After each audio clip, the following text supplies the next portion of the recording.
అభిమానులు, వైఎస్ఆర్ కుటుంబ అభిమానులు, వైఎస్ఆర్ కాంగ్రెస్ పార్టీ నాయకులు, జెడ్పీటీసీలు, ఎంపీటీసీలు, పంచాయతీ బోర్డు ప్రెసిడెంట్లు, కౌన్సిలర్లు, అలాగనే జర్నలిస్ట్ సోదరులు ప్రతి ఒక్కరికి స్వాగతం పలుకుతూ, ఈ కార్యక్రమం జరగడానికి కారణం ఏంటంటే రేపు 4వ తేదీన ఆల్మోస్ట్ సంవత్సరం అయిపోయింది, రిజల్ట్ వచ్చి రేపు 4వ తేదీకి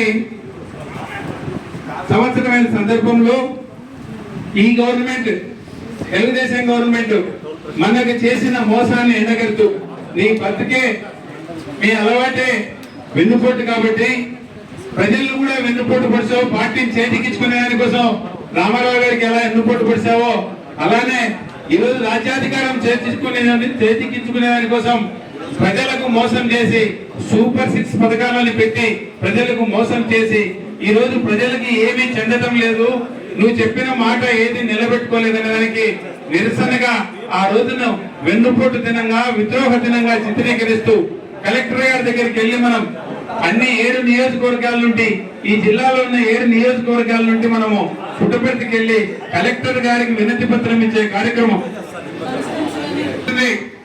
గతంలో మనం 7 నియోజకవర్గాల గల మన నియోజకవర్గం టాప్ లో ఉండే విధంగా వేలాదిగా కార్యకర్తల్ని సమీకరించి వేలాదిగా రైతు సోదరులను, ఉద్యోగస్తుల్ని, విద్యార్థుల్ని, నిరుద్యోగుల్ని ప్రతి ఒక్కరిని పోగు చేసి భారీగా మనం ఇక్కడ చేరుకొని నిరసన కార్యక్రమం చేపట్టేందుకు కోసం ఈ రోజు ఒక లోగోని, ఒక పోస్టర్ ని ఆవిష్కరించే దానికోసం మన కోసం ఇంత దూరం మన జిల్లా అధ్యక్షులు వారు, అలానే మన పరిశీలన రమేష్ రెడ్డి గారు ఇక్కడికి రావడం జరిగింది. సోదరులారా, బాగా గుర్తుపెట్టుకోండి, రేపు పల్లెలకు పోయినప్పుడు మన ప్రజలకు తెలియాల్సినప్పుడు ఎందుకు ఉద్యమిస్తున్నారు, ఎందుకు రేపు కదిరిలో మనందరం కలం దొక్కాల్సిన పరిస్థితి వచ్చిందని అడిగినప్పుడు ఇది మనకి చెప్పిన మాటలు. సూపర్ 6 లో భాగంగా మనకి అన్ని చెప్పినారు కదా ఈ ప్రభుత్వము. ఈ సూపర్ 6 లో భాగంగా మనకి ఏవైతే అందినాయో, ఏవైతే అందలేదో మీకు తెలిసి నాకు తెలిసి కూడా కేవలం పెన్షన్ ఒక్కటే సక్రమంగా అంది తప్ప ఇంతవరకు ఏది అందింది లేదు. ఆ పెన్షన్లలో కూడా సంవత్సరం పాటు గడిచిపోయిన తర్వాత కొన్ని లక్షల మంది, కొన్ని మన నియోజకవర్గం అయితే కొన్ని వేల మంది ఆల్రెడీ పెన్షన్ తీసుకునే వాళ్ళు చనిపోయినారు కూడా. కొన్ని వేల మంది మళ్ళా పెన్షన్ కి అర్హులు ఉన్న వాళ్ళు ఎంతో మంది ఉన్నారు కూడా. ఈ పెన్షన్ కి అర్హులైన వారు ఆల్రెడీ అప్లికేషన్ పెట్టుకుంటే ఈ పద్ధతి కూడా పోర్టల్ ఓపెన్ కాక ఈ రోజు కూడా ఒక కొత్త పెన్షన్ కూడా ఇచ్చిన పాపాన పోలేదు. ఈ మధ్యకాలంలో ఎంతో మంది వితంతులైన వాళ్ళు, వృద్ధులు, వాళ్ళకి ఏజ్ లిమిట్ దాటిపోయి ఏజ్ లేకొచ్చి వాళ్ళు ఎలిజిబిలిటీ ఉన్న వాళ్ళు, ఇలాంటి వాళ్ళు ఎంతో మంది పెన్షన్ కోసం వెయిట్ చేస్తున్న వాళ్ళు ఉన్నారు. ఇది కాకుండా కొంతమందికి వెసులుబాటు ఇచ్చి మీరు 50 ఏళ్ళకే పెన్షన్ ఇస్తామని చెప్పిన మాట ఇచ్చినది మర్చిపోయిట్టున్నారు. అది ఈ పొద్దున కూడా ఎక్కడా మీరు అవలంబించినట్టు లేదు. బీసీలకి 50 ఏళ్ళకి ఇస్తామని చెప్పేది కూడా ఎక్కడ అవలంబించలేదు. ఒక్క పెన్షన్ల విషయంలో కూడా సక్రమంగా ఇస్తున్నామని చెప్పుకుంటున్నటువంటి మీ పెన్షన్లలో కూడా కొత్త పెన్షన్, ఒక్క పెన్షన్ కూడా ఇచ్చిన పాపాన పోలేదు మీరు. ఇది కూడా గుర్తుపెట్టుకోండి.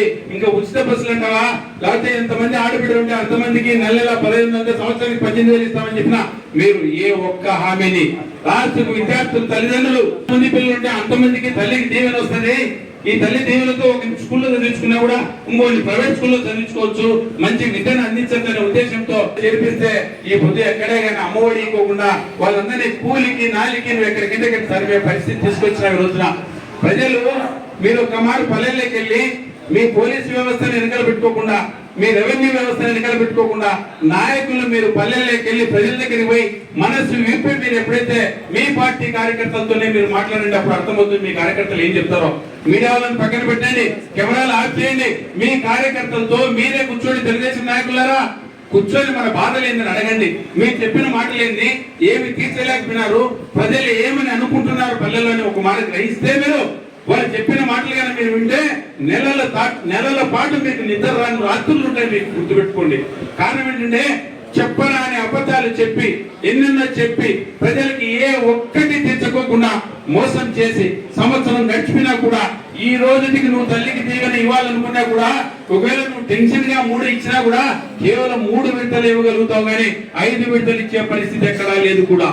ఉచిత బస్సు అంటావా, కనుచూపు మేరలో ఎక్కడా కనపడలేదు కూడా, కనపడదు కూడా. అది ఎందుకంటే నీకు ఇచ్చే ఆలోచన లేదు. ఎప్పటికెప్పుడు రేపు ఆగస్టుకి ఇస్తా అంటావు, లేకపోతే జనవరికి ఇస్తా అంటావు, పోస్ట్ పోన్ చేస్తానే ఉంటావు. ఎందుకు దబ్బాయడానికి రాత్రి బస్సులు అనౌన్స్ చేస్తే రేపు ఫ్రీ బస్సులు అని చెప్తే పోయేదానికి నీకు ఇవ్వాలనే ఆలోచన లేదు. కాబట్టి ఎప్పటికప్పుడు పోస్ట్ పోన్ చేసుకుంటా రేపు మీటింగ్ జరిగేది, రేపు మీటింగ్లు చెప్తారు పాపం ఆలోచనతో అందరూ ఇంకా మానాడికి అందరూ వచ్చారు, మానాడిలో చెప్తారేమో అనుకున్నారు. ఆడిపోయిన తర్వాత నువ్వు మళ్ళా దాన్ని ఆగస్టుకి పోస్ట్ పోన్ చేసినావు. ఎప్పుడు ఇస్తావో ఎవరికి అర్థం కాని పరిస్థితి.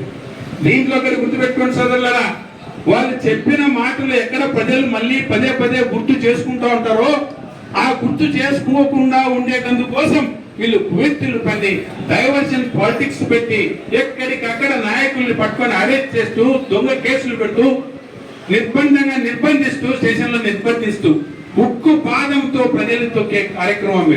మీ అబద్ధాలని మీరు చెప్పిన మోసాన్ని ప్రజలు మాట్లాడుకోకుండా ఉండటానికి మీరు ప్రజల మీద ఇంతటి చర్యలు తీసుకుంటే, ఇంత అభాండాలు వేసి ఇంత చేస్తే, నాకు ఎగ్జాంపుల్ ఇక్కడ ఉండేది, ఇక్కడ మలకా వరనాథ్ రెడ్డి ఉంటాడు, ఎక్కడో చేతుమా ఎక్కడో మలకా వరనాథ్ రెడ్డి ఇక్కడనే ఉన్నాడు. 11 కేసులు అతని మీద, 1 కాదు 2 కాదు 3 కాదు 11 కేసులు యావత్ రాష్ట్రం నలుమూలలు ఉంటే అవనీగడ్డ నుండి కూడా 111 పెట్టారంట. ఏదో కొత్త కేసు పెట్టి అతన్ని ఈ ఊరు ఆ ఊరు అని తిప్పుకోకుండా అన్ని స్టేషన్లు తిప్పి శంకరగిరి మాన్యాలు చూపించి అతన్ని నాకు తెలిసి ఐటీఎల్లో 30,000 రూపాయల జీతానికి పనిచేస్తాను సోదరులారా. మళ్ళా తర్వాత స్విగ్గీలో కూడా పార్ట్ టైం చేసుకుంటా అన్నాడు. అలాంటి వ్యక్తిని ఇప్పుడు 6 నెలలుగా ఏ ఉద్యోగము సద్యోగము లేకుండా కేసులని ఊరు తిరుగుకుంటా ఉంటే లాభాయిలో ఒక అమాయకుడమైన ఒక రైతు కుటుంబంలో సంబంధించిన వ్యక్తి రైతు వ్యాసంగం బాగలేక బతకలేక బెంగళూరుకు పోయి పట్టుకుంటే అక్కడి నుండి పట్టకెత్తి కేసులు పెట్టి బుద్ధుడు ఏ దానికి తరంగాకుండా చేసి పెడితే ముందు ఇప్పటికే ఈ రైతుల పిల్లలంటే బిడ్డలు ఇచ్చే వాళ్ళు కూడా లేరు. ఇలాంటి తరుణంలో మీరు డజన్లు కేసులు పెట్టిస్తే ఈ పిల్లల భవిష్యత్తు ఏమైపోతుందో మనం ఆలోచించండి. పెద్దవారు మీరు పెట్టే కుట్రల్లో సామాన్య కార్యకర్తలు ఇలాంటి బలిపశులు అయిపోతే ఇలాంటి ఇంత దయనీయమైన ఇంత దౌర్జన్యకరమైన చర్యలు మీరు తీసుకుంటున్నారంటే దేవుడు ఎందుకు మిమ్మల్ని పదే పదే చీఫ్ మినిస్టర్ పోస్టులో కూర్చోబెట్టాలని ఆలోచిస్తున్నాడో నాకు అర్థం కావడంలే. ఎందుకంటే ఇంత కఠోరమైన మనసు, ఇన్ని అబద్ధాలు, ఇన్ని హామీలు చెప్పి మోసం చేస్తా అనే వ్యక్తికి 1 మారు కాదు 2 మారు కాదు 3 మారు కాదు 4 మార్లు అవకాశం ఇచ్చిన దేవుడు ఆయన దగ్గర కూడా ఏం నీతి ఉందో నాకు కూడా అర్థం కావడంలా. ప్రజలలో బాగా గుర్తుపెట్టుకోండి, ఇవన్నీ వెలుగెత్తి చాటేదాని కోసం రేపు కథం తొక్కబోతున్నాం. కానీ నలుమూలల నుండి ప్రజల్ని తీసుకొచ్చి ఈ నిరసన కార్యక్రమం ద్వారా బాగా గుర్తుపెట్టుకోండి, వైఎస్ఆర్ కాంగ్రెస్ పార్టీ కార్యకర్తలు అభిమానులే కాదు, మనకు తెలియకుండా మన సందుల్లో మాస్క్ వేసుకుని వచ్చి తెలుగుదేశం వాడు కూడా ఒక సైడ్ జై జగన్ వాళ్ళ నాయకుడు చేయని మోసం లేదు. గమనించినారు, వాళ్ళు గుర్తించినారు. తెలుసో తెలియక మేము తప్పు చేసినాం, మా తప్పు మేము తెలుసుకున్నామని చెప్పి చీకట్లో వాళ్ళు ముగ్గు చెంపలేసుకుంటా ఉన్నారు. సోదరులారా, ఈ పొద్దు బహిరంగం కూడా వచ్చేదానికి సిద్ధంగా ఉన్నారు. పదే నాకు పల్లెల నుంచి ఫోన్ వస్తున్నాయి, అన్నా మీకు వెండి పల్లెంలో బంగారు పల్లెంలో పెట్టిస్తాం రాజ్యాధికారం రేపొద్దున మా పార్టీ ఎత్తిపోయింది, మీరు అలర్ట్ గా ఉండండి అని చెప్పి సంకేతాలు పంపిస్తున్నారు. ఫస్ట్ తెలుగుదేశం కార్యకర్తల దగ్గర పంపిస్తున్నారు. సోదరులు, ఊరన్న తర్వాత అందరూ పరిచయాలు ఉంటారు. మనకు తెలుగుదేశం వాళ్ళు మాట్లాడుతుంటారు, వైసీపీ వాళ్ళు మాట్లాడుతుంటారు. అలాంటి వాళ్ళలో తెలుగుదేశం వాళ్ళు నాతో మాట్లాడినప్పుడు చెప్పిన గాథలు పల్లెల్లోకి తలెత్తుకొని పోలేకున్నామన్నా. బహిరంగంగా అడిగితే రేపు తొక్కుతారేమని ఎప్పుడు పెద్ద నాయకులను అడగరు కానీ మమ్మల్ని పక్క పిలిచి సిగ్గు లేక వాళ్ళు వస్తూ వచ్చారో వాళ్ళు వెనక మనం నువ్వెట్టున్నారని మమ్మల్ని అడుగుతున్నారన్నా. మాకు చాలా అవమానంగా ఉంది. గత్యంతరం లేక నాయకుల దగ్గర అటెండెన్స్ చేయించుకోవాలి కాబట్టి మేము ఇంత దూరం వస్తున్నాం తప్ప లేకపోతే వచ్చే పరిస్థితి కూడా మాకు పల్లెల్లో లేదని చెప్తున్నారు కూడా. నేను వస్తూ గమనించాను, మా ఇంటి దగ్గర దూరం వస్తూ బ్రాండ్ షాప్ ఉంది. బ్రాందీ షాప్ కి పక్కన పర్మిట్ రూమ్ అని పెట్టి పేదలు పెట్టి ఇంకా టైం కాలే బ్రాండ్ షాప్ ఓపెన్ చేసే టైం ఆల్రెడీ డజన్ల మంది ప్రజలు దాంట్లో కూర్చొని మందు తాగే కార్యక్రమం. ఎక్కడ పారదర్శకుంది నాకు అర్థం కల్లా. ప్రతి బాటిల్ మీద కదిరిలో సిండికేట్ ఫామ్ చేసి బాటిల్ మీద 20 రూపాయలు బాటిల్ మీద రాబడుతున్నారా చెప్పండి. రాబడుతున్నారా? మరి ఎక్కడ మరి ఆయన చంద్రబాబు నాయుడు 1 రూపాయి కూడా ఇవ్వద్దు బాటిల్ మీద అంటాడు. ఇక్కడ మాత్రం నేను లోకల్ నాయకులు సిండికేట్ ఫామ్ చేసి ప్రతి బాటిల్ మీద 20 రూపాయలు దోచుకొని అన్ని బ్రాంచ్ షాపులు సిండికేట్ ఫామ్ చేసి పట్టీలన్నీ సాయంత్రం ఇంటికాడికి రావాలా, నెలాపోతే అకౌంట్ చూడాలా, మీ లెక్క మీకు అందరికీ పంచుతా అంటే ఇది ఏందప్పా? మీరు ప్రైవేట్ వ్యాపారాలు, మీ దౌర్జన్యాలు, మీది మీరు చూస్తా ఉంటే అయ్యా రాజ్యాధికారం ఏర్పడి తెలుగుదేశం గవర్నమెంట్ ఫామ్ అయి కేవలం 1 సంవత్సరం మాత్రమే అయింది. విమర్శించేదానికి ఇది టైం కాదు, తినబడడానికి ఇది టైం కాదు, తెలిస్తే ఓపిక పడుతున్నాం. ఏదో ఒక రోజున నా సోదరులందరినీ బ్రాందీ షాప్ తాగే సోదరులందరినీ ఎంటేసుకొచ్చి ఎవరో బ్రాందీ షాప్ దగ్గర ధర్నా కూర్చుంటాం కదలో ఇలానే మీరు ఇలానే పెడితే ప్రజలకు అందాల్సిన ఏ పనులు చూసారా? వైఎస్ఆర్ కాంగ్రెస్ పార్టీ గవర్నమెంట్ లో బాటల మీద ₹1 ఎక్కువ తీసుకున్న పాపాన్ని ఎప్పుడైనా చూసారా మీరు? ఏ రోజు లేదు. అంత పారదర్శకంగా ఉన్న మేము ఈ రోజు మీరు వచ్చిన తర్వాత బ్రాంచ్ షాప్ పక్కన అటాచ్డ్ పర్మిట్ రూములు పెట్టి దౌర్జన్యంగా ఏకదాటిగా దాబాలు నడుతూ జరుపుకుంటూ మళ్ళీ బాటల మీద ₹20 ఎక్స్ట్రా రాబడుతూ ఎవరికి పోతుంది సొమ్ము? తెలియంది కాదు. సిండికేట్ ఫామ్ చేసి అంతా మనం దోచుకోవడమే. ఎవరికి ఉండదు ఇక్కడ. దోచుకునేదే మా రాజ్యం, వేరేది లేదు మా వాళ్ళకి. ఇంకా నాయకులకి, రాజకీయ నాయకులకి సిండికేట్ ఫామ్ చేసుకోవడం, దోచుకోవడం తప్ప వేరే చేతగాదిలకు కదిరిని ఒక కలప వృక్షం లాగా చూసుకొని దోచుకునే కార్యక్రమం. ఎక్కడ పడితే అక్కడ దోచుకోవడం, ఎవరైనా తిరగబడతా అంటే వాడి మీద కేసులు పెట్టడం. పెట్టాయా? ఎన్ని కేసులు పెట్టావో పెట్టు. సిద్ధంగా ఉన్నాం జైలు పోయేదానికి. జైల్లో మాకు కొత్త కాదు. జైలు ఆల్రెడీ చూసి వచ్చినట్టే. మేము అనుభవించేదానికి కష్టాలు నష్టాలు ప్రజలతో పడి కార్యకర్తలతో పడి అనుభవించేదాని కోసమే రాజకీయాల్లోకి వచ్చాం తప్ప కష్ట సుఖాలతో బతకాలని రాలేకడికి కష్టాలు పంచుకునేందుకే ప్రజా జీవితంలోకి వచ్చినాం. మేము పోరాడడానికి సిద్ధంగా ఉన్నాం. మీరు ఏ రకమైన కేసులు పెట్టుకుంటారో పెట్టుకోండి. ఈ నుండి 4 ఏళ్ల పాటు ఎన్నికలు ఉన్నాయి. ప్రతిరోజు మీరు చేసిన తప్పుని ఏలెత్తి చూపిస్తూనే ఉంటాం. మీరు ఎన్ని కేసులు పెట్టుకుంటారో పెట్టుకోండి. మీకు ఇచ్చిన గుర్తుపెట్టుకోండి చదువులారా. చెప్పిన ప్రతి మాట గుర్తుపెట్టుకొని మన ప్రతాపం రేపు పొద్దున 4వ తేదీన జరగబోయే ధర్నాలో వైఎస్ఆర్ కాంగ్రెస్ పార్టీ కార్యకర్తలు కదిరి నియోజకవర్గ నలుమూలల నుండి ఇక్కడ కదిరికి చేరుకోవాలని చెప్పి ఆ రోజు వీలైతే నాయకుల్ని, మన పరిశీలకుల వారిని మన జిల్లాకు ప్రత్యేకంగా మన నియోజకవర్గానికి కదిరికి ప్రత్యేకంగా మీరు రండన్నా మీ ఆధ్వర్యంలో మీ దగ్గర చేసుకుంటామని చెప్పి ఆయన కూడా రిక్వెస్ట్ చేసుకుంటాం. వైఎస్ఆర్ కాంగ్రెస్ పార్టీ కుటుంబ సభ్యులకు అందరికీ కూడా పేరు పేరు నా యొక్క నమస్కారాలు తెలియజేసుకున్నా. ఈరోజు మన ముఖ్య అతిథిగా విచ్చేశారు విశ్వశ్రీ శరణక్క గారు. ఎందుకంటే తెలుగుదేశం పార్టీ అధికారంలోకి వచ్చి 1 సంవత్సరం పూర్తి చేసుకున్న సందర్భంలో చెప్పిన హామీలన్నీ కూడా ఏవి కూడా నెరవేర్చుకోకుండా రాష్ట్ర ప్రజలకు వెన్నుపోటు పొడిచారని చెప్పి మనం అందరూ కూడా రాష్ట్ర ప్రజలకు తెలియజేసే విధంగా ఒక కార్యక్రమానికి మా యొక్క అధినేత మాజీ ముఖ్యమంత్రి వర్యులు శ్రీ వైఎస్ జగన్మోహన్ గారు పిలుపునిచ్చారు. ఆ కార్యక్రమం ఈ నెల 4వ తేదీన అంటే బుధవారం రోజు రాష్ట్ర వ్యాప్తంగా 175 నియోజకవర్గాల్లో కూడా చిన్న పిల్లవాడి దగ్గర నుండి ముసలావిడ వరకు కదం తొక్కి వచ్చి వెన్నుపోటు పొడిచి 1 సంవత్సరం పూర్తి చేసుకున్న సందర్భంలో ఈ ప్రభుత్వానికి బుద్ధి చెప్పాలని చెప్పి వైఎస్ఆర్ కాంగ్రెస్ పార్టీ తరఫున రాష్ట్ర వ్యాప్తంగా చేపట్టిన కార్యక్రమం. ఈ కార్యక్రమానికి మనం అందరూ కూడా పెద్ద ఎత్తున అన్ని మండలాల నుండి పట్టణంలో ఉండే ప్రతి ఒక్కరితో అందరూ కూడా విజయవంతం చేయాల్సిన అవసరం ఉంది.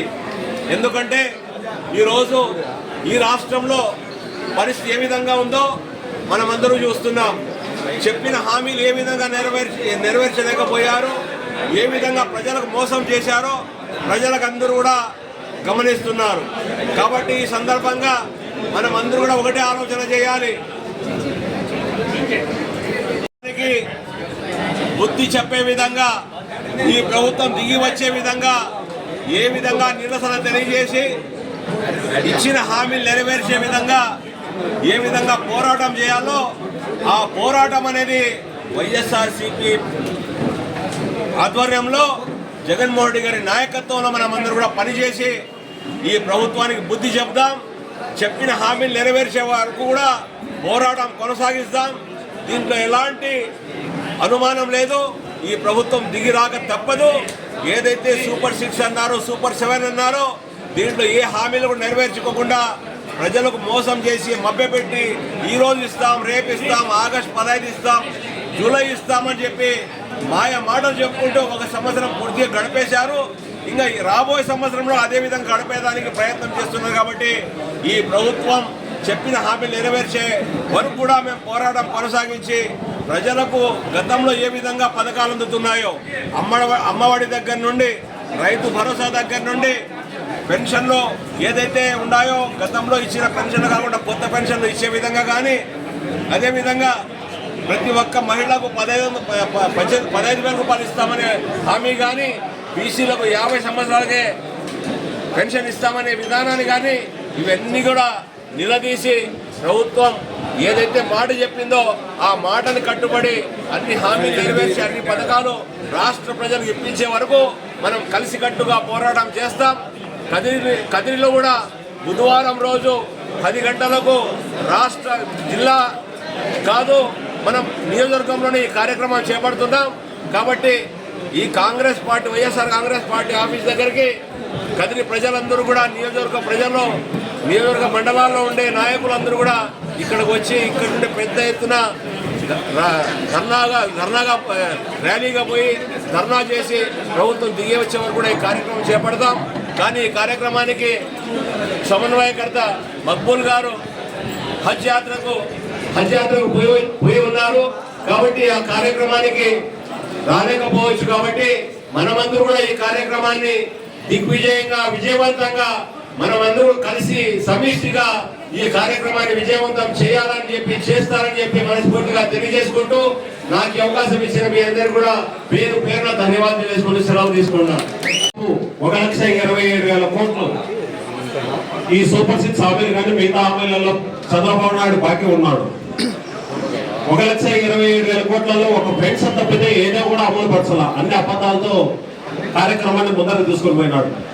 కాబట్టి మొట్టమొదటిగా చంద్రబాబు నాయుడు ఆంధ్రప్రదేశ్ కు క్షమాపణలు చెబుతూ 1,27,000 కోట్లు ఇమీడియట్ గా రిలీజ్ చేసి ప్రజలందరినీ ఆదుకోవాలని, అదేవిధంగా కదిరి నియోజకవర్గానికి సంబంధించి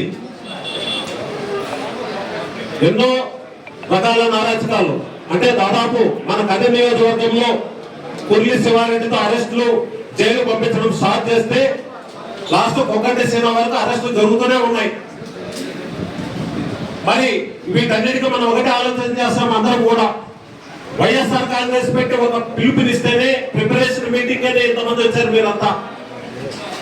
మరి 4వ తేదీ ఆంధ్రప్రదేశ్ లోనే కదిరి నియోజకవర్గంలో ఒక ప్రపంచంలో వైఎస్ఆర్ కాంగ్రెస్ పార్టీ కార్యకర్తలంతా కథం తొక్కడానికి సిద్ధంగా ఉండాలని మీ సందర్భంగా మీ అందరికీ తెలియజేస్తున్నా.